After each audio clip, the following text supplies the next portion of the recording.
Hey everybody, I'd love to talk to you today a little bit about my work so that you can gain an understanding of what exactly it is that I do. So I am one of the lucky people in this world who is blessed to say that I absolutely love my work. It's my passion. It brings me great joy, but most of all it brings me joy because of the healing that I see that it brings to other people. And yet many people ask me, what is a breath worker? And what exactly is a body worker? We saw a shift in this explanation of what bodywork is a few years ago. Back in the day, it was massage therapist. And then slowly that evolved into the more common usage of the term body worker, which not everybody understands. But I guess for me, body worker encompasses the fact that it's a much deeper investment, if you like, with the body. So we're working with a holistic sense of the body, the body as a whole energy system, rather than just the manipulation of knots and tension. So what I would like to explain to you now is kind of what is a body worker and what is a breath worker. So a body worker is somebody who moves and manipulates the body for the purpose of releasing tension. And I guess you could say that a breath worker is the same, that it's somebody who moves and manipulates the breath in order to identify and then release tension from the system. So whichever of these routes we take into understanding the body, whether it's through the breath or whether it's through the body itself, primarily through diet and nutrition, all routes are designed to lead to the either the creation of or the restoration of well-being and of health. And therefore we have to ask ourselves, what is health and what is a healthy body? So for me, this is a body that's in homeostasis, which means balance, crudely put. And most of us are out of balance somewhere in our lives, in our diets, or in our sense of well-being. So I work with the three gateways, which are body, mind, and spirit. And I combine these three areas because I think they're particularly important to work with together, because we can develop our minds and we can practice mindfulness. Became very, very fashionable of late, and with good reason too. And we can ignore our food and nutrition, or we can learn how to breathe really well, and we can ignore being conscious and being mindful and being compassionate in this world. Or we can work on our diet or our fitness or yada, yada, yada, exclusively focusing on that area, but we will not see the results that we will see when we start to bring all of these areas together to create an holistic sense of wellness. And for me, this comes about through learning to deeply listen to the body, to the signals that we are receiving constantly, because our body has an innate desire and an innate ability to bring itself back into balance.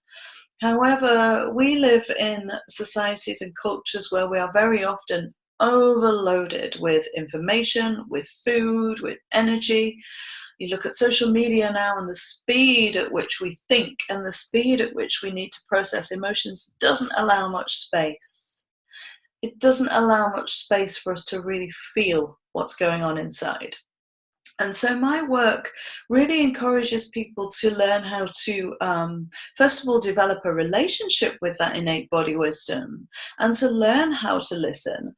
But then secondly, to really begin to work with that so that we can gain mastery, true mastery within the body and within the self, and really start to get clear about why we're here and what we want from our lives and what we want from our experience of this lifetime.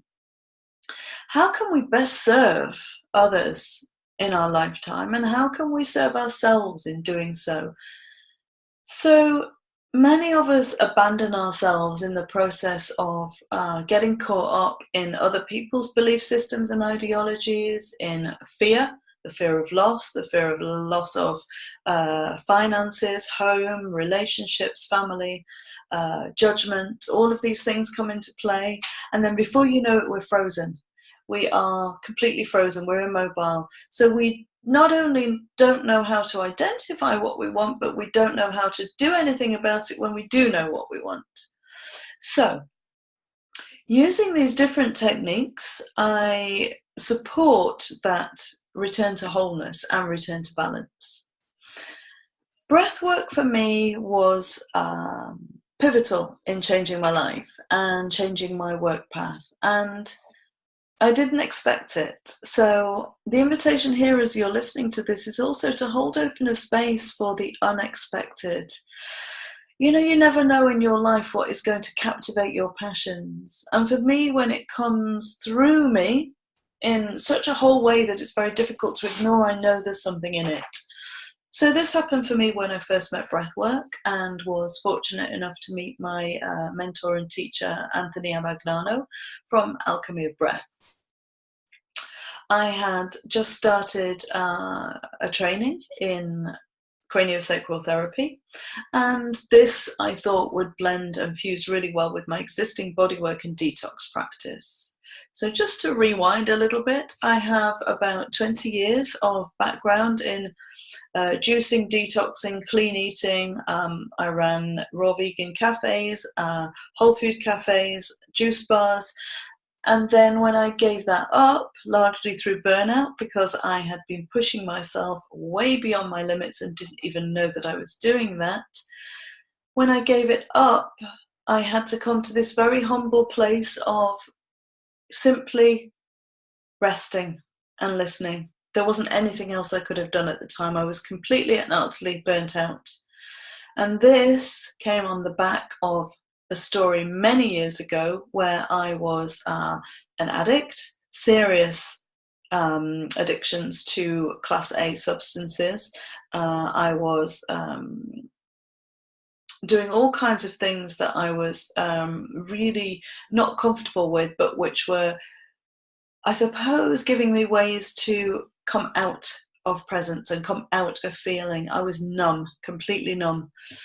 And my life's work has been about coming back into the body and befriending that and becoming comfortable with that. And so now I feel that I can really help support others in finding their way into their truth, into their heart's desire, but also into balance and wholeness. So coming back to the breath for a moment, when I first discovered conscious connected breath work, I had experiences that I probably still can't explain in words. They were experiences that took me into altered states of consciousness in a similar way to work that I'd previously done with plant medicines had done. However, this was completely without the use of any psychotropic substances or any mind-altering substances. My body was my body, my breath was my breath, and that was it. And yet from this place, I came into the most profound awareness that something was happening deep inside my body that was connecting me to these traumas that had created the original story where I had gone off into addiction rather than face those fears and insecurities and those sufferings and pains that I was carrying without doubt. I don't believe that healthy people become addicted people. And so the breath found a way to somehow connect to those parts of me that had been locked away very deep in my subconsciousness. I guess within the internal family systems model that my lovely friend Charmaine works with, and many people that I know and respect work with, you could say that there were many parts of me that were locked away, holding these traumas. And yet there were other parts of me that were radiant and shining and competent and capable and very, very present in the world. But this created an imbalance and a sense of me being somehow out of alignment with my integrity and with what I was offering, because there was still a deep fear that this insecurity would be revealed at any moment and that I would be seen as a fraud or a fake somehow, which is absolute nonsense. These are just parts of the self, and my medicine in this world is actually informed by those parts, not because I hide those parts. And so the breath allowed me to connect to these more vulnerable, soft and tender places inside, where many of us invest an awful lot of energy in keeping those hidden, so we become defensive if anything gets near to them and anything threatens to touch them. We become activated or triggered, as you might say, where situations come about that feel energetically similar. And then we react in the same way rather than choosing to respond from awareness and self-mastery.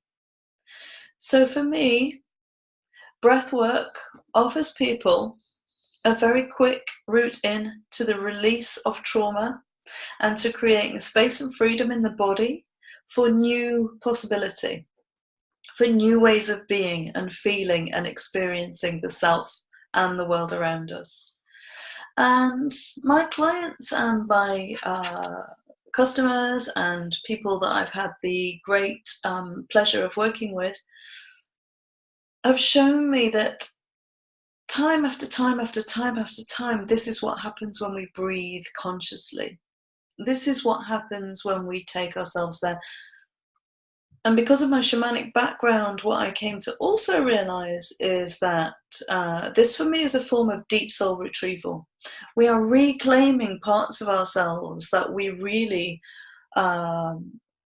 need in order to come back into our center of truth and power and presence. And when I say power, I really mean our authority, our inner authority, that which knows that we are absolutely enough exactly as we are. But we can only really feel that when we feel all of the vulnerabilities and the pains and the suffering beforehand. We can't bypass, we can't cut it short. You know, there is a great children's story called We're Going on a Bear Hunt that says repeatedly in each chorus part, we can't go over it, we can't go under it, we can't go around it, uh-oh, we've got to go through it. And this for me is a great lesson in life. These feelings that we have that we're hoping to skirt around somehow, actually we just have to meet them, and we meet them with love, tenderness, compassion and strong holding. And sometimes we need a hand to do that, and that's where a facilitator comes in, a space holder. You may have heard this phrase about holding space, which can sometimes seem a bit new age and wishy-washy, but actually really what it is, it's about somebody witnessing and having the self-awareness not to get pulled into your story, so that they can actually be of value to you, so that they can just hold the space for you to go where you need to go without becoming the rescuer, the perpetrator, the fixer, the healer, the teacher, or any of that nonsense. Because we are all our own gurus. We are all here with exactly what we need to do what we came here to do.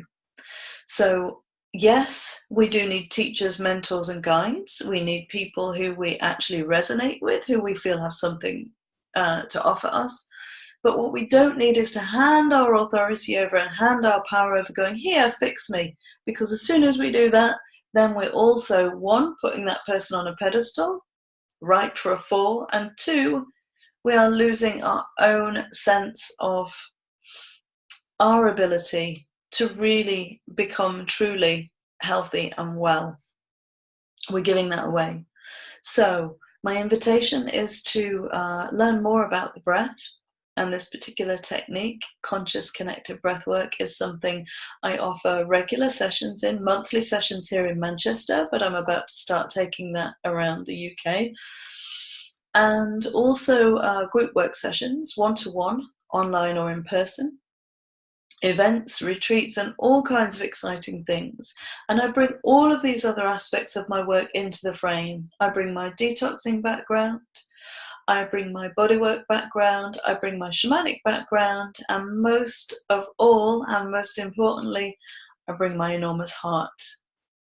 And this is my gift and my blessing to you in this work. Please get in touch if you'd like to know more.